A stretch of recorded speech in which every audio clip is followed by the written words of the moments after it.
জামায়াতে ইসলামের আমির ডাক্তার শফিকুর রহমান বলেছেন, নির্বাচন নিয়ে তাদের কোনো অস্থিরতা নেই, তবে যথাসময়ে গ্রহণযোগ্য ও সুষ্ঠু নির্বাচন দিতে হবে।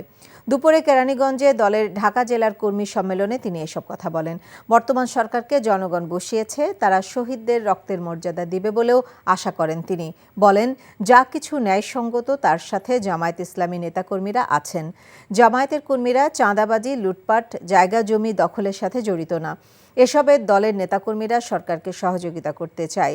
যথাসময়ে গ্রহণযোগ্য ও সুষ্ঠু নির্বাচন দেবার দাবি জানান জামায়াতের আমির।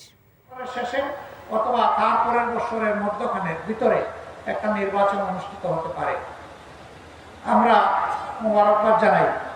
আমি আজকেই দাবি করছি না, কিন্তু ঘোষণাটা হলে এদেশের মানুষের মধ্যে একটা আস্থা তৈরি হবে যে এই সরকার আবার মহিল ফখরের সরকারের মতো নতুন দল গঠন করে ক্ষমতায় বসার অভিলাষ প্রকাশ করবে না। যা দেখেছি সেটা তো স্বাভাবিক কোনো বিষয় না। যার ব্যথা সেই বুঝে। আজকে একটা বিশেষ কারণে দেরি হয়ে গেছে। বিশেষ কেউ নয় তো যার জন্য দেরি হলো।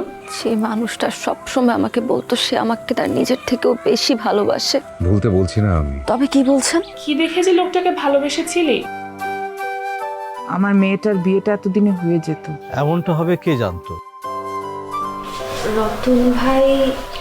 আরে আমার ফুফাতো ভাই। ও হ্যাঁ, কি হয়েছে? এবং তার আত্মহননের পথে কেউ যদি বাধা হয়ে দাঁড়ায়, তাহলে মন কোন দিকে যাবে সেটা তোর বোনের বিয়ে, দায়িত্ব তো সব তোরই। অনেক সময় গাছের ডাল কাটলে গাছ প্রবলতরতে যে বেড়ে ওঠে, প্রেমও সেরকম। আঘাত লাভ করলে দ্বিগুণ শক্তিমান হয়ে ওঠে।